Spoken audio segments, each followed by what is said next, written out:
안녕하세요. 오늘부터 헌법 기본 강의를 맡게 된 김유황 변호사입니다. 여러분들 일단 만나 뵙게 돼서 반갑습니다. 공부하시느라고 힘드시죠? 이게 참 여러 가지로 힘든데 헌법까지 하셔야 되니까. 헌법 같은 경우는 여러분 너무 잘 아시는 것처럼 60점 우리 패스입니다. 근데 이게 60점이라는 점수가 참 애매합니다. 이게 얼핏 보면은 그냥 대충 해도 20점 되는 거 아니냐 이렇게 할 수 있는데, 또 한편으로 생각하면 원래 공부라는 게, 헌법이라는 게 기본 공부량이 정해져 있는데 60점이라고 해서 우리가 참 공부를 안 하고 대충 그냥 해서 60점 넘는다 그러다가는 큰 코 다칩니다. 그래서 우리가 60점을 못 넘어버리면은 아예 합격 자체가 1차 아무리 피셋을 잘 보더라도 합격을 할 수가 없기 때문에 여러분들이 어느 정도는 공부를 하셔야 됩니다. 근데 원래 헌법 양이 많습니다. 그래서 60점이라 하더라도 우리가 그래도 상당한 노력과 시간을 들여서, 시간과 노력을 들여서 공부를 하셔야 됩니다. 그래서 이제 저희 강의는 이번 15회 기본 강의는 헌법에 대한 어떤 리걸 마인드가 없는 상태에서 좀 처음 공부하거나 아니면은 헌법을 한두 번 봤다 하더라도 아예 헌법이 이게 도대체 머리에 잡히지 않는다, 이런 학생들을 대상으로 한 기본 강의입니다. 그래서 이게 이제 15회 동안 여러분들이 체계를 다 세우고, 그 다음에 이 강의만으로도 충분히 60점 우리가 5급 공채라든가 입법고시에 60점을 넘을 수 있도록 그렇게 하겠습니다. 근데 여러분들은 공부를 우리가 7급 기준으로 했을 때 80점 이상을 맞을 수 있어야 됩니다. 제가 누누이 이야기를 하지만 시험에서 80점 이상을 맞을 수 있어야만이, 여러 가지 변수가 있거든요. 실제 시험장에서 컨디션이 안 좋다든가, 아니면은 갑자기 배가 좀 안 좋다든가 그런 일이 있을 수 있습니다. 아니면은 우리가 전혀 생각하지 못했던 변수들이 시험장에서 발생을 하거든요. 그래서 평소에 우리가 7급 기준으로 했을 때 80점 이상을 받을 수가 있어야, 맞을 수가 있어야 시험장에서 여러 가지 변수가 있다 하더라도 60점을 거뜬히 넘을 수 있습니다. 우리가 실제로 마킹 실수도 한두 문제 할 수 있는 거고, 근데 평소에 80점 넘는다 하면은 마킹 실수 한두 문제 하더라도 60점 넘는 데는 지장이 없습니다. 그리고 컨디션이 조금 안 좋았더라도 역시 60점 이상을 넘는데 문제가 없습니다. 그래서 우리는 80점을 목표로 해서, 7급 기준으로 해서요, 80점을 목표로 해서 공부를 하시는 게 가장 좋을 것 같습니다.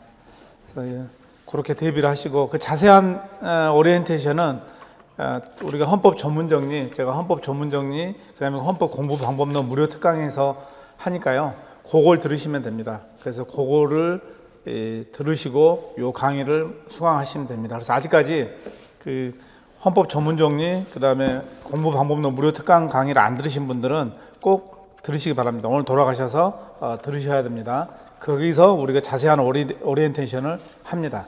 그래서 요 본 강의에서는 오리엔테이션을 생략하고, 저기 강의 계획서 잠깐 보면 우리가 15회 강의를 하고, 그 다음에 필수 교재라고 나와있죠. 강의 교재. 필수 교재는 기본 강의 헌법만을 필수 교재로 합니다.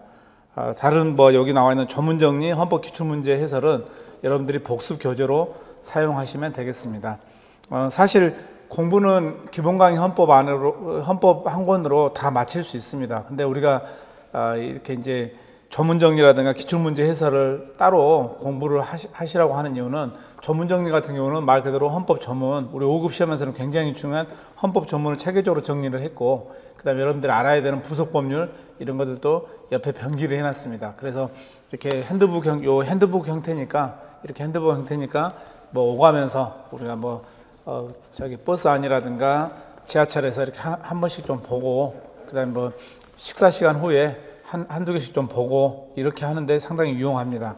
그렇게 해서 헌법 전문과 중요 부속 법률을 공부를 하면 되고, 헌법 기출문제 해설 같은 경우는 우리가 객관식 문제 어떻게 나오는지 알아야만이 또 풀 수가 있잖아요. 그러니까 물론 기본서, 이제 객관식 공부를 어느 정도 했던 사람들은 기본서만 보고도 시험이 이렇게 나오는구나 하고 알 수가 있는데, 특히 처음, 또 아니면은 시험을 봤다 하더라도 아직 객관식에 대해서 감이 없는 사람들은 객관식 문제를 봐야만이 시험이 이렇게 나오는구나, 그리고 또 객관식 지문 형태를 봐야만이 정확하게 알 수가 있습니다. 내가 알고 있는 것과 모르는 것. 그래서 복습 교재로서 꼭 기출문제 해설을 보면 좋겠습니다. 그래서 이제 제 생각에는 제가 세 권을 책을 썼는데 5급 헌법은 이제 이 정도만 하면은 뭐 충분 어떤 시험이든지 다 우리가 80점을 받을 수 있다. 이렇게 해서 책을 구성한 겁니다.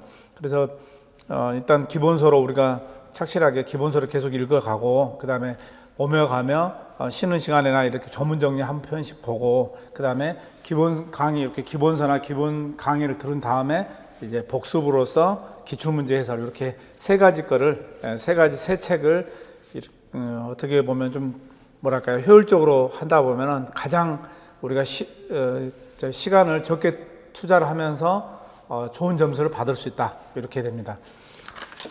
그래서 여러분들이 제가 그래서 선택이라고 써놨죠. 필수 교재 우리가 수업을 드려야 되기 때문에 기본 강의 헌법은 반드시 준비를 하셔야 되고 이제 나머지 두 책은 여러분들의 선택입니다. 그래서 저는 당연히 제 책을 사라고 제 책이 제일 좋다고 생각하지만 뭐 제 책보다 더 좋은 책이 있다 기출문제 해설을 그러면 그 책으로 공부를 어떻든 간에 하셔야 됩니다. 전문 정리도 마찬가지예요. 저는 제 책이 제일 좋다고 생각하지만 다른 책이 더 마음에 든다면 그 책 사셔서 하시면 됩니다. 그러나 수업은 기본 강의 헌법을 하니까 기본 강의 헌법은 2021년판을 사시면 되겠습니다. 준비하셔야 됩니다. 작년판, 뭐 재작년판 수업 못 들을 건 아니에요. 근데 우리 헌법이라는 건 좀 특성이 매년 새로운 판례가 쏟아집니다. 그리고 부속 법률도 굉장히 변경이 많았어요. 그래서 작년 한 해 동안 우리가 정말 생각하지 못했던 작년 뭐 민주당이 좋은 이야기로 하면 열심히 입법 활동을 하고 조금 안 좋은 이야기로 하면 거의 입법을 혼자 다 해버렸다. 독주를 했다고 하잖아요. 그러다 보니까 부속 법률 변경이 어마어마하게 많습니다.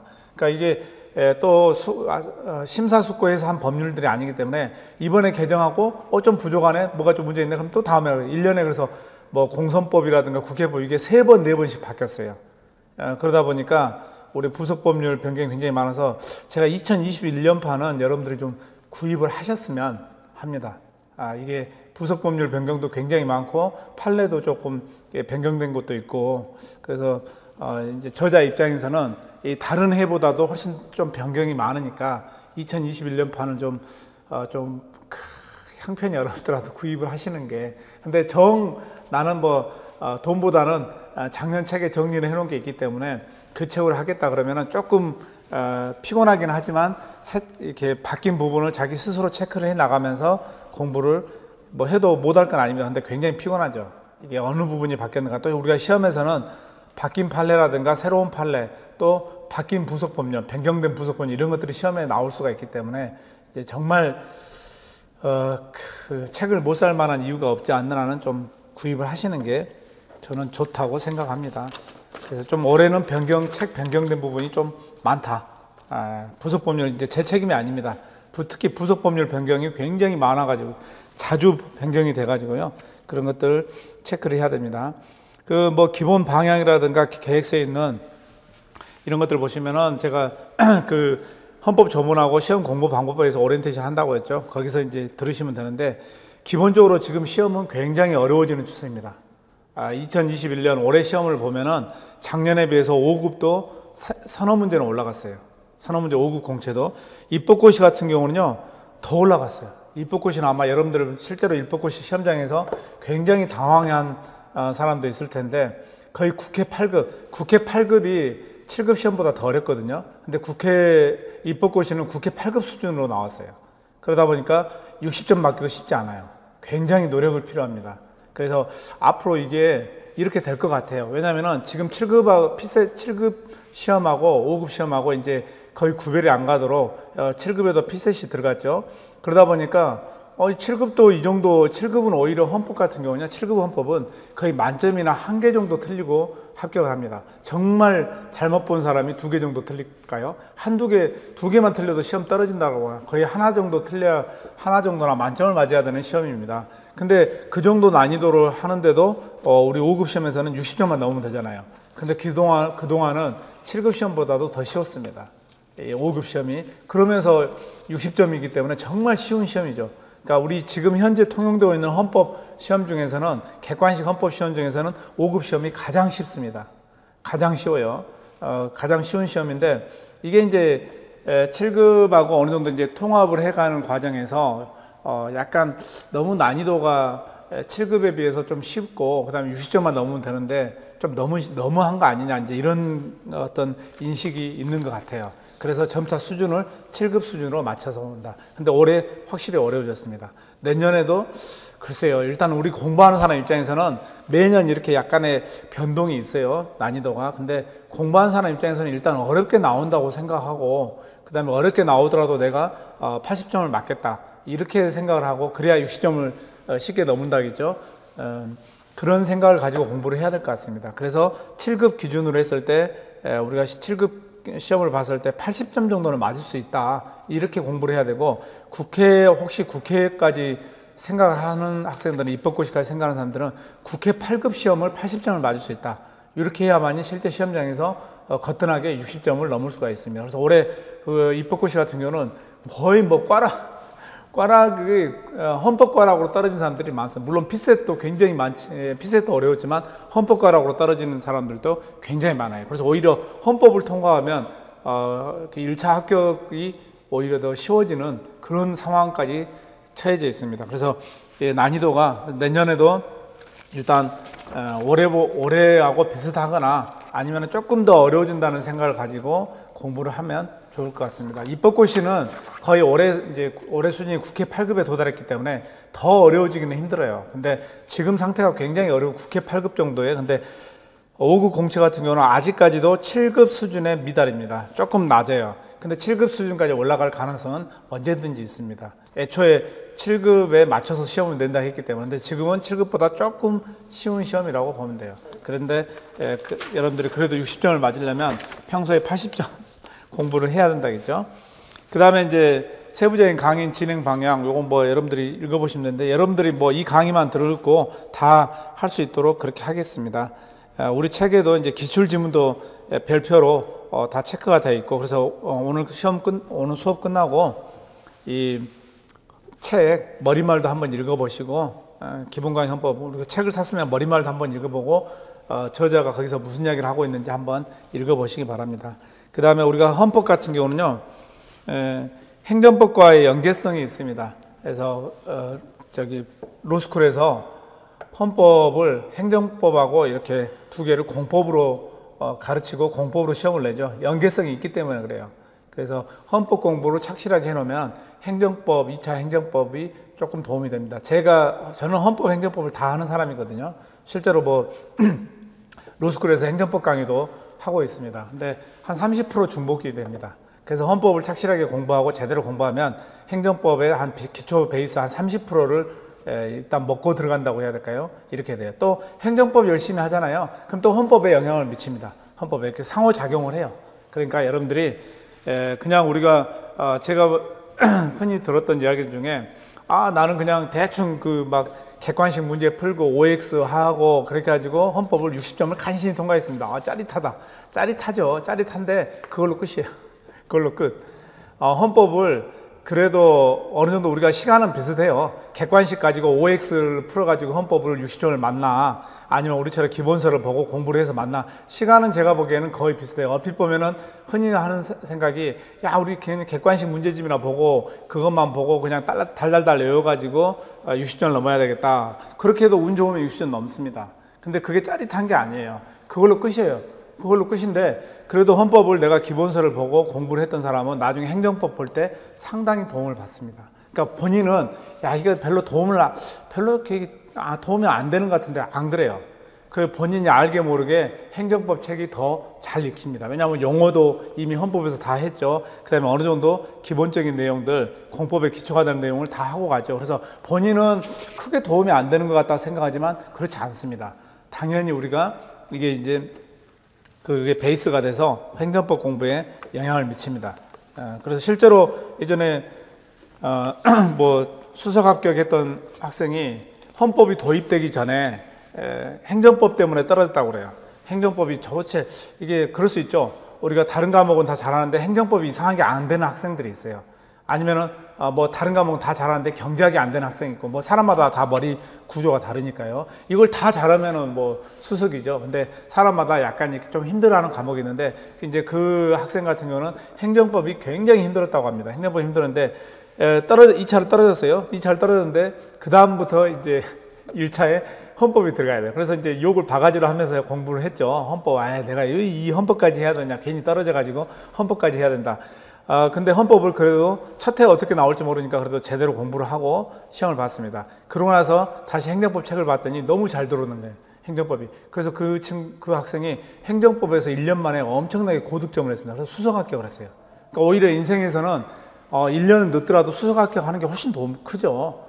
내가 1년 먼저 합격하는 것도 좋지만 그래도 수석 합격한다면, 저라도 수석 합격한다면 한 해 정도 공부를 더 할 수도 있을 것 같아요. 그 영예는 평생 따라가는 거니까. 그러니까 그 학생이 헌법에서 자기가 큰 도움을 받았다. 그래서 굉장히 저는 행운이 있었다. 헌법을 공부하면서 행정법을 상당히 더 쉽게, 그렇게 어려웠던 행정법이 이제 책이 보이고 답안지를 쓸 수 있게 됐다. 그러니까 여러분도 아마 그렇게 되실 것 같아요. 그러니까 꼭 착실하게 공부를 하시기 바랍니다.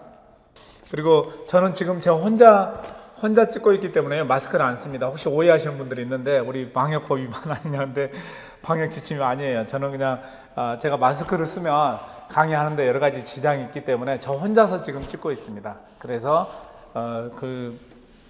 여러분들이 제가 방역 수칙을 위반했다 이렇게 생각하시면 안 됩니다. 잘 지킬 거 다 지키고 강의를 하고 있습니다. 그 다음에 그래서 이제 기본 강의 헌법을 꼭 준비를 하시고, 그 다음에 조문정리 및 시험 공부법 꼭 들으시기 바랍니다. 오리엔테이션을 겸하고 있으니까. 그 다음에 혹시라도 여러분들이 이제 질문 사항이라든가 이런 거 있으면 그 위에 이메일 주소 있죠. 그 수강 방법의 두 번째 수강. 그래서 이메일로 저한테 질문을 해주시면 되겠습니다. 지금은 괜찮나요? 네. 그 다음에 강의 계획서, 그 다음에 이제 넘겨보면 5급 시험 개관 있죠. 요거는 여러분들이 쭉 읽어보시면 돼요. 5급 시험 개관, 제가 지금까지 5급 시험에 대해서 이렇게 쭉 정리를 해놨는데, 그런데 이제 큰 차이가 여기서 보면은 5급 공채는 헌법 조문하고 부속 법률 비율이 상당히 큽니다. 근데 입법고시 같은 경우는 거의 압도적으로 판례예요. 근데 지금 모든 헌법 시험이 압도적으로 판례입니다. 그러니까 이상하게 아주 특이한 시험이 지금 5급 공채인데, 5급 공채가 헌법하고 헌법 전문 문제하고 부속 법률 비율이 상당히 커요. 근데 점차 이것도 판례 비중이 좀 늘어나고 있는 추세기는 해요. 근데 우리가 어떻든 간에 시험을 안정적으로 80점을 넘으려면 조문도 해야 되죠. 부속 법률도 해야 되죠. 판례도 당연히 공부를 해야 됩니다. 그 다음에 입법고시 같은 경우는요, 거의 대부분 지문이 판례이기 때문에 지금 7급 공채도 70% 이상이 다 판례입니다. 그래서 입법고시도 보면 70% 이상을 판례로 내고 있어요. 그거는 현재 다른 모든 시험이 그래요. 다른 모든 시험은 70% 이상이 판례예요. 7급도 마찬가지고요. 그러니까 우리가 기본적으로 판례 공부를 안 할 수가 없고, 판례 공부도 하고, 그 다음에 특히 5급 공채는 또 헌법 전문하고 부속 법률 비율이 높기 때문에 골고루 공부를 해줘야 할 필요가 있습니다. 특히 또 여러분들 중에서 입법고시까지 생각하는 사람들 있죠. 이런 사람들은 판례 공부도 더 열심히 해야 됩니다. 다른 사람보다 입법고시가 더 어려우니까요. 더 헌법 공부를 착실하게 해야 됩니다. 자, 이 정도로 하고 76페이지.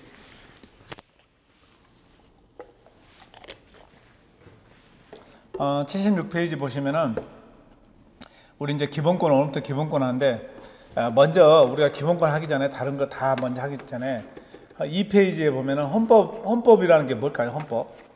2페이지에 보세요. 헌법. 우리가 아주 개념 정의를, 이건 제가 이제 개념 정의를 한 건데요. 원래 헌법은 국가조직법이라고 표현했었습니다. 국가조직법. 한마디로 이야기하자면 예전에 초창기 때 헌법은 근대 국가일 때 헌법, 그때는 이제 왕 위주죠. 헌법이라는 게 군주 위주로 가가지고 이게 이제 국가조직법인데, 지금은 우리가 더 중요한 거는 국가조직도 중요하지만 기본권 보장이 가장 중요한 핵심 테마입니다. 헌법에서. 그래서 이제는 이렇게 개념 정의를 하는 게 맞는 것 같아요. 국가적 공동체. 우리 헌법이라는 거는 대한민국 헌법은 대한민국 헌법이라는 국가 형태를, 존재 형태를 정하고, 그 다음에 기본 원리를 정합니다. 그래서 우리가 뭐 민주주의 원리, 법치주의 원리, 국민주권주의 기본 원리를 정하죠. 그 다음에 결국 그거는 국민의 기본권을 보장하기 위한 국가의 최고법이다. 그러니까 세 가지 개념 테마죠. 국가적 공동체의 존재 형태와 기본 원리를 정하고, 그 다음에 그건 결국 국민의 기본권을 보장하기 위해서요. 그리고 국가의 최고법이다. 그래서 헌법이 가장 위에 있습니다. 그 다음에 밑에 법률, 그 다음에 법규 명령 뭐 이런 것들이 있죠. 그래서 최고법이라고 표현합니다. 국가의 최고법. 이런 이제 헌법을 우리가 얼마나 중요하겠어요. 우리의 존재 형태와 기본 원리를 정하고 그 다음에 국민의 기본권을 보장하고 그 다음에 국가의 최고법이다. 이거는 말할 수 없이 중요한 법이라고 볼 수가 있겠죠. 그 다음에 다시 이제 76페이지로 가서 기본권 보장의 역사, 인권과 기본권의 개념인데 여기서 보면은 이제 우리가 인권 앞으로 많이 쓰이는데요. 인권이 뭐고 기본권이 뭔가.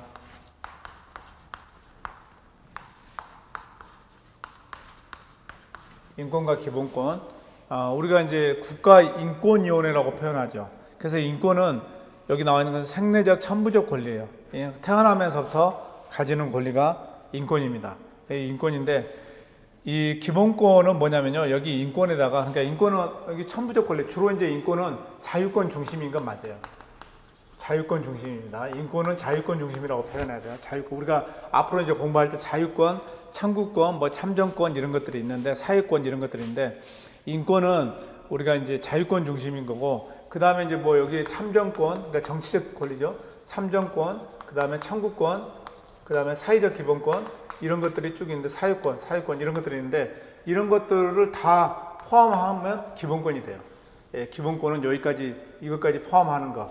그래서 얼핏 우리가 이제 굳이 이야기하자면 기본권이 더 넓은 개념입니다. 인권보다. 인권은 자유권 중심으로 천부인권, 생내적 천부적 권리를 우리가 인권이라고 표현하는데, 그래서 국가인권위원회에서 다룬 거는 자유권 중심이에요. 자유권. 그런데 우리가 헌법에는 자유권뿐만 있는 게 아니라 참정권도 있고 청구권도 있고 사회권도 있습니다. 그래서 이게 더 넓은 개념인데 오늘날은 이걸 같은 개념으로 쓰기도 해요. 이제 인권하고 기본권을 거의 같은 개념으로 사용하기도 합니다. 근데 우리 헌법에서는 기본권이라고 표현합니다. 근데 실제 우리 밖으로 나가면은 국가인권위원회, 뭐 인권을 존중해달라 뭐 이런 식의 표현하는데 그게 이제 어떻게 보면 기본권하고 거의 같은 개념으로 사용하는 그런 언어예요. 근데 분명히 우리 헌법에서는 이게 이제 이 기본권은 협의로 말하는 자유권 중심의 인권 플러스 참정권, 청구권, 사회적 기본권까지 다 포함하고 있다.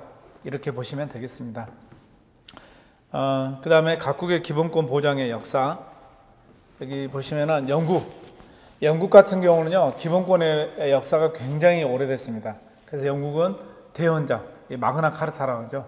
마그나 카르타로부터 시작해가지고 상당 1215년에 이미 어느 정도 이게 이제 권리가 보호가 되기 시작했습니다.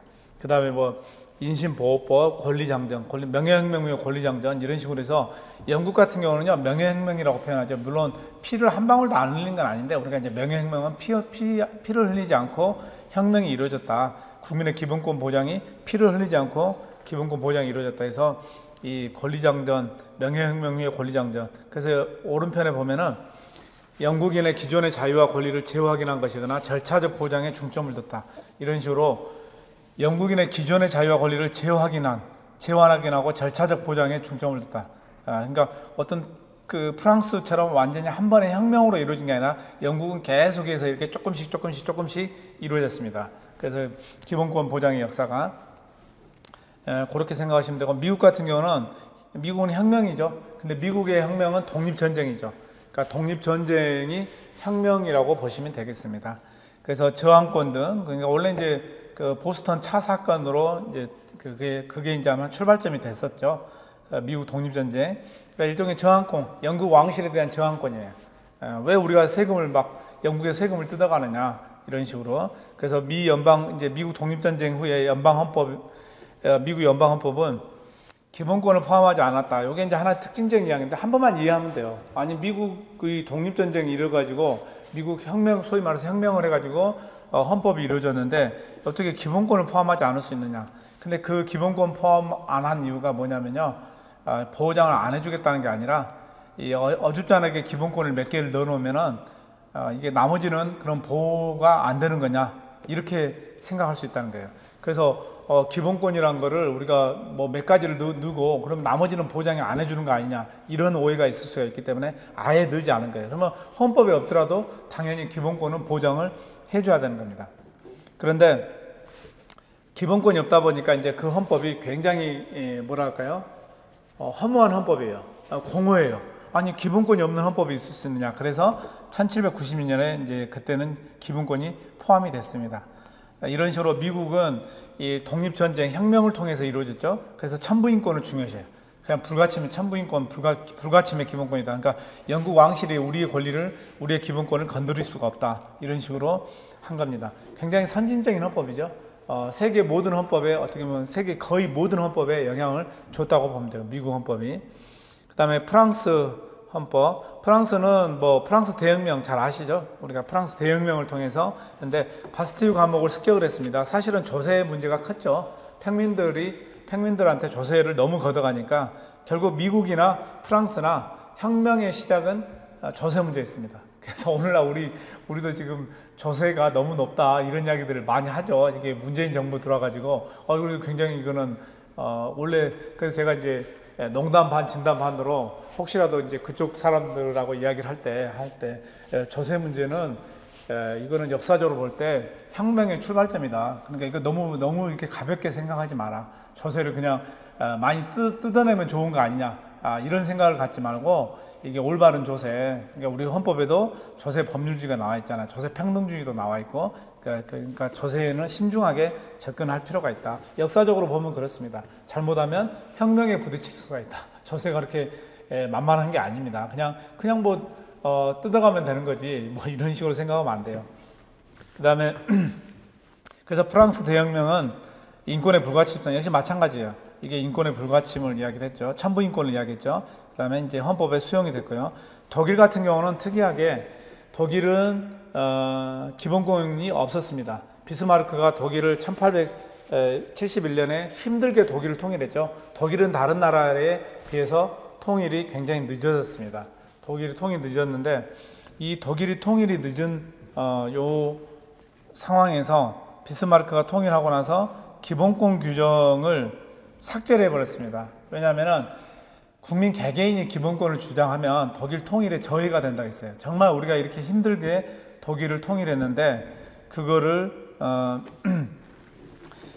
이거를 국민들의 기본권을 주장하면 그거는 독일 통일의 저해 요소로 작동을 할 수가 있다. 그래서 그거를 삭제를 해버렸습니다. 그리고 이제 1차 그 비스마르크 후예들이 1차 세계대전을 일으켰죠. 독일이 패망했습니다. 1919년에 1차 세계대전 패망 후에 바이마르 공화국에서 이제는 공화국으로 바뀌었어요. 독일 제국에서. 그러니까 군주가 있는 제국에서 군주가 없는 공화국으로 바뀐 겁니다. 그 공화국으로 바뀌었을 때 사회적 기본권을 최초로 규정을 했습니다. 그래서 독일 바이마르 공화국이 역사적으로 굉장히 좋은 헌법이고 선진적인, 지금 봐도 선진적인 헌법이에요. 근데 거기서 사회적 기본권을 최초로 규정을 한 겁니다. 그래서 사회적 기본권 규정이 최초다. 이건 굉장히 이제 중요한 내용이고 앞으로도 자주 나옵니다. 그 다음에 독일 기본법, 이제 2차 세계대전 또 이렇게 해가지고 또 패망했죠. 그래서 2차 세계 독일 기본법에서는 사실 1차 세계대전 후에 사회적 기본권이 있었는데 1차 세계대전 후에 독일이 막대한 전쟁 배상을 무리하댔죠. 세계적인 경제 대공황이 왔죠. 독일 정치가 안정이 안 됐어요. 안정이 안 돼가지고 그래서 엉망진창이 돼버렸어요. 독일이. 그때 이제 제발 또 누가 좀 나와서 이 어수선한 상황을 정리를 해줬으면 좋겠다 할 때 나온 사람이 누구냐? 히틀러가 나온 거예요. 그래서 히틀러가 나와가지고 이제 2차 세계대전을 일으켰죠. 패망을 했죠. 그러니까 독일 기본법, 이제 2차 세계대전 패망 후에 1949년에 독일 기본법을 제정을 하면서 인간의 존엄성을 굉장히 중요시했습니다. 홀로코스트 이런 것들 다 자기들이 저지르고 나서 이제 이거는 안 되겠다. 그 다음에 사회적 기본권 대신에 사회 국가 원리를 뒀다고 하는 거는 무슨 의미냐면요. 사회적 기본권을 뒀는데 뭐 여러 가지 좋은 뭐 인간다운 생활 권리 뭐 이게 이제 사회적 기본권 대표적인 권리입니다. 사회적 기본권을 뒀는데 독일이 상황이 너무 안 좋으니까 사회적 기본권을 지켜줄 수가 없는 상황이었어요. 그래서 이거를 차라리 사회국가 원리를 두자. 사회국가 원리로 원리선언으로 바뀌었습니다. 그래서 사회적 기본권이 아니라 사회국가 원리선언으로 바뀌었다. 이게 이제 아주 중요한 내용이에요. 근데 우리나라 재헌헌법은 1948년이죠. 우리 재헌헌법은 우리 재헌헌법이죠. 어떤 사람들은 건국헌법이라고 쓰는데 건국헌법이라고 쓰지 마세요. 쓰지 마시고 재헌헌법이라 해서 1948년인데 재헌헌법이 더 앞섭니다. 우리가 바이마르 이 독일 독일 기본법, 독일 기본법은 1948년이에요. 아니 49년. 그러니까 우리가 더 앞서죠. 그래서 우리가 독일 기본법에 영향을 받은 게 아니라 재헌헌법은 뭐에 영향을 받았을까요? 이거는 바이마르 공화국 헌법에 영향을 받았습니다. 바이마르 헌법, 1919년. 그렇죠. 연령으로 보면 우리가 더 빠르니까. 그래서 오히려 이렇게 영향을 주는 게 맞죠. 48년, 49년이니까. 그래서 우리가 독일 기본법의 영향이 아니라 우리 재헌헌법은 바이마르 헌법의 영향을 받았다. 그러다 보니까 우리 재헌헌법은 뭐가 들어왔느냐? 사회적 기본권, 사회권, 사회적 기본권 또는 사회권이라고 표현합니다. 그래서 우리 재헌헌법은 사회적 기본권이고 독일 여기는 이제 사회국가 원리 이렇게 이제 바뀐 거예요. 사회국가 원리. 근데 우리는 사회적 기본권이 들어왔기 때문에 훨씬 좋습니다. 그러니까 그 당시 재헌헌법 당시에는 사회적 기본권을 지켜줄 수 없는 상황이었지만 그게 계속해서 이어져 가지고 오늘날까지 사회적 기본권으로 이어져 내려온 거죠. 그래서 우리는 지금도 사회적 기본권을 가지고 있다. 그 다음에 77페이지 기본권 보장의 현대적 전개인데 인권의 사회화. 이제 우리 사회적 기본권을 거의 다 보장하게 됐습니다. 바이마르 공화국이 거의 효시고요. 우리는 1948년 재헌헌법 때부터 사회적 기본권을 가지고 지금 현행 헌법까지 계속 이어져서 내려오고 있습니다. 독일은 한번 사회적 기본권을 지켜줄 수 없다고 해서 독일 기본법에서는 사회국가의 원리, 그래서 지금도 사회국가 원리로 독일은 이어져 내려오고 있습니다. 그 다음에 자연권 사상의 부활.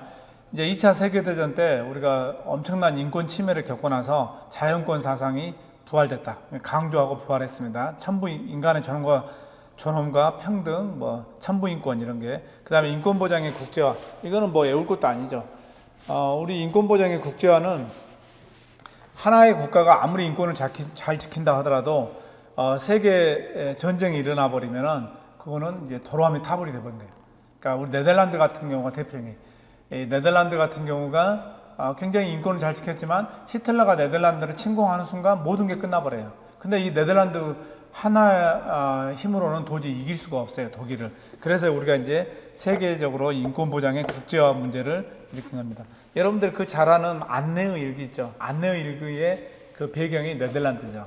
네덜란드입니다. 지금도 네덜란드 가면 안내가 살았던 집이 있습니다.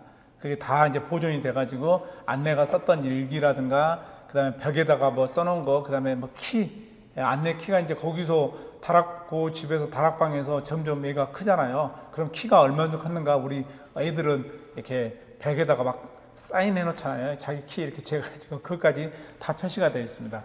그게 이제 대표적으로 우리가 이 인권보장의 국제화가 필요한 거죠. 안내의 집안이 네덜란드에서 아무리 잘 살고 편안하게 살았다 하더라도 히틀러가 침공하는 순간 끝나버린 거예요. 그래서 이제 인권보장의 국제화에서 국제인권선언, 1948년에 인권선언을 왔습니다. 근데 선언이라는 거는 강제력이 없잖아요. 선언은 그냥 말로 끝나는 거잖아요. 그러다 보니까 이제 강제력이 없다. 그 문제를 극복하기 위해서 규약은 이제 조약의 형태를 띠기 때문에 각 국가가 비준하면 법적 강제력이 띱니다. 그래서 국제인권규약은 법적 강제력을 가지게 되었다. 이렇게 하시면 되겠습니다. 그 다음에 저기 기본권의 성격, 그 다음 페이지 기본권의 성격인데, 이 기본권의 성격은요, 우리가 이제 이 기본권 총론 체계도의 출발점이니까 잘 알아두셔야 되겠습니다. 이 기본권, 이거는 이제 지운 거.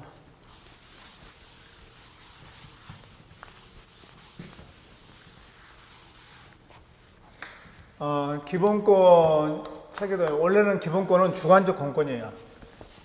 기본권은 주관적 공권이라는 것은 내가 이제 국가에 대해서 내 기본권을 주장할 수 있는 겁니다. 그래서 주관적 공권이라고 표현해요. 주관적 권리라고 표현해도 되는데 주관적 공권, 사권하고 공권이 있는데 이제 우리는 헌법은 공권이니까 헌법하고 행정법은 공권이죠, 대표적인. 근데 민사회에서 적용되면 사권인 거고, 그래서 우리는 주관적 공권, 그러니까 우리가 이제 국가에 대해서 주장을 할 수가 있습니다. 그래서 주관적 공권이니까 국가에 대해서 대국가적 효력, 국가에 대해서 내 기본권을 주장할 수가 있어요. 그걸 대국가적 효력이라고 해요. 그래서 기본권은 국가에 대해서 내 기본권을 침해하지 말라, 또는 내 기본권을 보장해달라, 이런 식으로 국가에 대해서 대국가적 효력을 하는 겁니다. 근데 한편으로 보면은 그래서 이 대국가적 효력에는 우리가 크게 보면은 앞으로 행정법에서도 이런 이야기들이 나오는데요. 이 대국가적 국가의 국가의 작용에는 권력작용,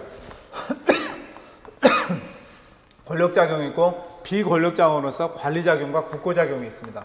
관리국이 이렇게 세 가지로 보통 나눠요. 세 가지로 나누는데 우리가 국가가 이제 권력작용, 관리작용, 국고작용인데 이 국고작용은 실제로 사경제 활동하고 거의 같습니다. 그래서 이제 이 세 가지가 나중에 이제 기본권에 효력을 미치느냐 할 때 권력작용 그대로 미칩니다. 관리작용까지 미쳐야 하는데 국고작용에 대해서는 기본권 효력, 그러니까 국고작용에 대해서 우리가 기본권을 주장할 수 있느냐, 국가의 사경제 활동에 대해서 국가에 대해서 내 기본권을 보장해라 이렇게 말할 수 있느냐, 이거에 대해서는 세모입니다. 걔네들의 비 있어요. 이게 이제 중간적 공권인데 원래 이제 기본권은 이렇습니다. 그런데 객관적 가치 질서, 가치 질서의 구성 요소다 이런 표현들을 씁니다. 이게 무슨 이야기냐? 객관적 가치 질서의 구성 요소가 된다. 기본권이 이 이야기를 잘 이제 우리가 이해를 해두면 기본권 이해가 편합니다. 원래 이제 국가가 있고요, 국민들이 있으면은 이 국민들이 국가에 대해서 이렇게 국민들이 다 있습니다. 자기의 기본권을 주장을 해요. 당연히 내 기본권을 주장을 하죠. 국가에 대해서 자기의 기본권, 특히 우리가 주장하는 기본권의 예를 저기로 봅시다. 표현의 자유. 모든 국민들이 표현의 자유, 언론, 출판, 집회 이런 표현의 자유를 주장을 했어요. 모든 국민들인데 이 표현의 자유는 국가에 대해서 내 기본권을 보장해라, 내 표현의 자유를 보장하라 이렇게 이야기를 했어요. 그랬더니 어떤 게 형성이 되냐면요, 이제 이 국가 전체적으로 볼 때 민주주의 질서가 형성이 돼요. 표현의 자유가 민주주의의 핵심이죠. 그리고 표현의 자유가 보장되지 않은 나라는 민주주의 국가가 아닙니다. 그래서 민주주의 질서가 형성이 돼요. 그러니까 원래 국민들이 처음부터 민주주의 질서를 형성하려고 표현의 자유, 언론, 출판, 집회의 자유를 행사한 게 아니라 나에게 주어진 헌법상 주어진 표현의 자유를 행사를 하는 거죠. 그래서 우리가 이 표현의 자유를 행사하면 결국 민주주의 질서가 형성이 된다. 그래서 우리가 생각하지 않았던 민주주의 질서가 형성이 됩니다. 그래서 그 민주주의의 척도를 우리가 볼 때 표현의 자유를 민주주의의 척도라고 이야기를 하는 겁니다. 민주주의 척도. 그래서 우리가 특히나 이제 어떤 개인이라든가 그 사인을 우리가 요구하는 거 이런 건 안 되죠. 이런 건 안 되는데 우리가 정치인이라든가 뭐 대통령을 비롯한 정치인 이런 사람들에 대해서는 조금 표현을 조금 해도 인정을 해야 됩니다. 그래서 뭐 지난번에 대통령이 뭐 어떤 누구를 뭐 고소를 했네 뭐 이렇게 했는데 그거는 조금 결국에는 이제 고소를 취하려 했는데 그거는 약간 조금 뭐랄까요? 우리 헌법적으로 보면 표현의 자유를 좀 덜 보장한 거. 그러니까 보장을 해줘야 됩니다. 표현의 자유는 어느 정도 보장을 해서 그게 민주주의 질서죠. 그러니까 우리 특히 정치인들에 대해서 우리 정치인들에 대해서는 조금 더 우리가 국민들이 표현하고 비판도 좀 하고 이렇게 할 수 있도록 해야 됩니다. 그게 민주주의죠. 그래서 우리 국민과 국민 사이는 민주주의 질서가 형성이 됩니다. 그래서 이 질서라는 거는 사회 전체적으로 다 형성이 되기 때문에 국가와 국민 간에만 이렇게 민주주의 질서가 형성된 게 아니라 국민과 국민 간에도 민주주의 질서가 형성이 되는 거예요. 그래서 이 질서라는 거는 객관적 가치 질서 이런 것들은 이제 우리 사회 전체적으로 전부 다 효력을 미치죠. 그러다 보니까 이 민주주의 질서, 만약에 어떤 사람이 민주주의 질서를 깨뜨리려고 한다. 그럼 그 사람한테 민주주의 질서를 깨뜨리지 마라. 이렇게 이야기를 하는 겁니다. 그러니까 대표적으로 우리가 그래도 그게 더 머리 잘 나오면 태극기 부대하고 옛날 촛불 집회하고 태극기 집회 한번 해봅시다. 근데 원래는 이제 촛불 집회를 하려고 했는데 국가가 방해한다. 그러면 대국가적 효력으로서 국가에게 내 집회 자유를 보장하라 이렇게 합니다. 근데 촛불 집회를 하려고 하는데 태극기 집회 세력이 와서 방해를 한다. 그건 누가 방해하는 거예요? 이 국민과 국민 간의 영향, 그러니까 다른 사인의 기본권을 침해하는 게 돼요. 그래서 또 반대로 태극기 집회를 하려고 하는데 촛불 집회에서 반대한다. 그것도 안 됩니다. 그것도 역시 사인 간의 기본권의 효력을 주장하는, 민주주의 질서는 사인과 사인 간에도 영향을 미치기 때문에 사인에게도 내 기본권을 침해하지 말라 이렇게 이야기를 할 수 있어요. 또 우리가 사유재산제에 의한 재산권의 행사, 우리 국민에게 모두에게 주어진 재산권, 그 다음에 또 재산권이나 그 다음에 직업의 자유, 모든 국민들이 직업의 자유를 행사하면 이게 어떤 게 있냐면 사회적 시장 경제 질서, 시장 경제 질서가 형성이 됩니다. 시장 경제 질서. 그래서 경제 질서가 형성이 되죠. 우리가 사유재산권에 입각한 재산권의 행사, 그 다음에 모든 사람이 직업의 자유를 행사하면 그거는 경제 질서가 형성이 돼요. 경제 질서도 역시 국민과 국민 간에 영향을 미칩니다. 그러면은 나는 시장 경제 질서가 싫다, 나는 사회주의가 좋다, 공산주의가 좋다, 이런 사람들은 떠나야 돼요. 대한민국을 떠나야 됩니다. 왜냐하면 질서를 자기가 깨뜨릴 수는 없는 거니까. 그래서 이 질서라는 거는 국민과 국민에도. 그래서 어떤 사람이 내 재산권 행사나 내 직업의 자유 행사를 방해하면 그 국민에 대해서 내 기본권을 보장해라, 이렇게 이야기를 할 수 있습니다. 국가가 하면 국가에 대해서, 다른 국민이 하면 다른 국민에 대해서도 이렇게 이야기할 수 있다. 이게 바로 대사인적 효력입니다.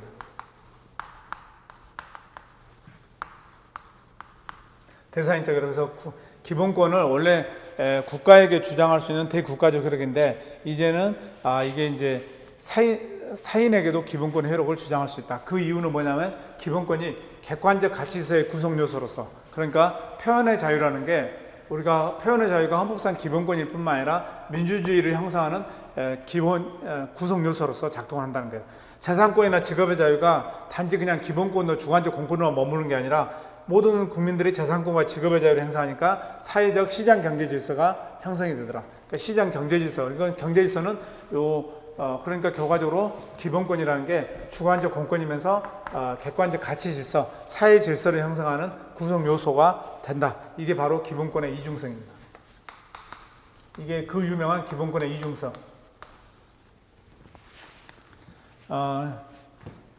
그래서 이 기본권의 이중성은 출발점입니다. 이 기본권의 이중성에서 이제 우리가 대사인적 효력까지 넘어온 거예요.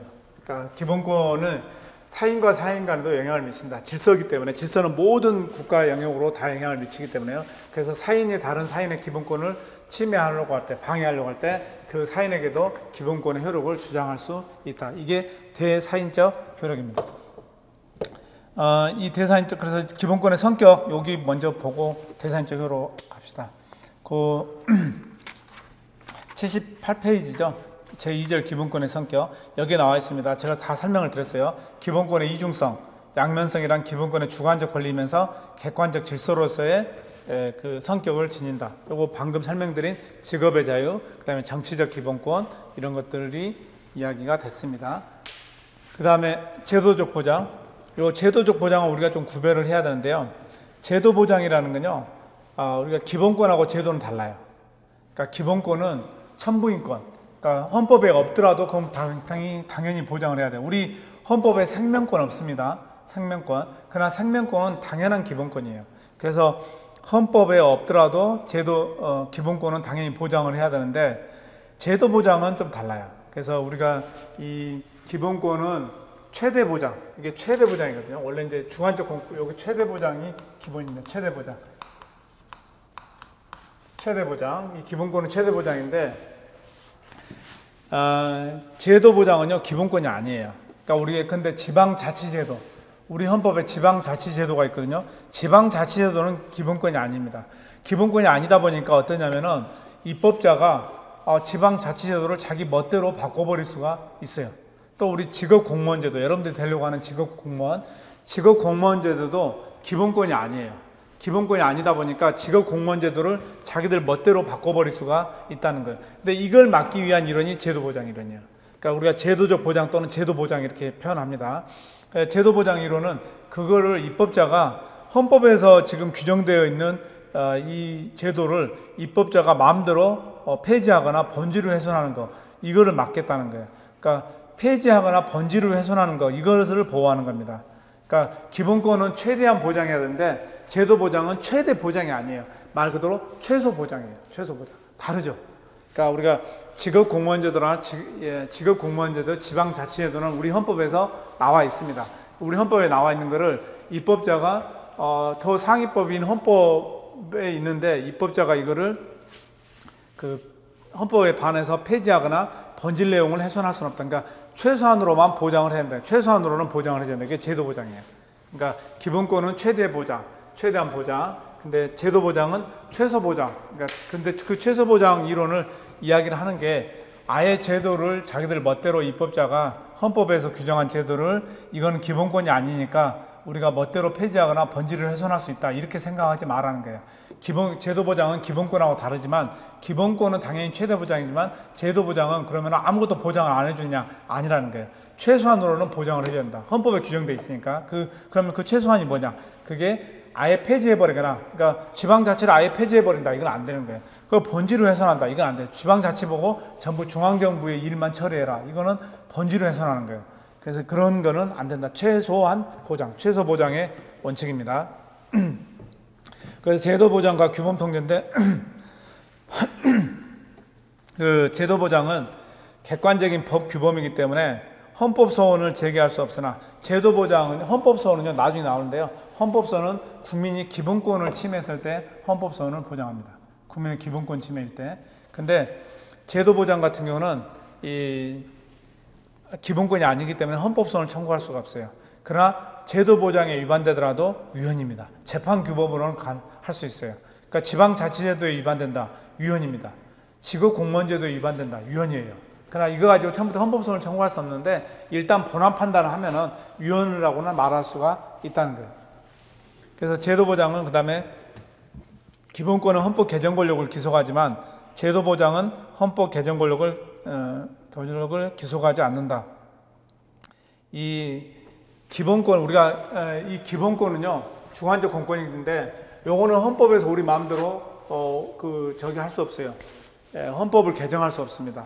그러니까 기본권 우리 헌법에 나와 있는 기본권을 헌법을 개정을 통해서 이걸 없앤다 이건 안 돼요. 그러니까 제도 보장은 헌법 개정 권력을 기소하지 않기 때문에 헌법을 개정할 때 제도 보장을 없앨 수 있습니다. 만약에 직업 공무원제도 이거 보니까 직업 공무원들 얘들 엉망이다.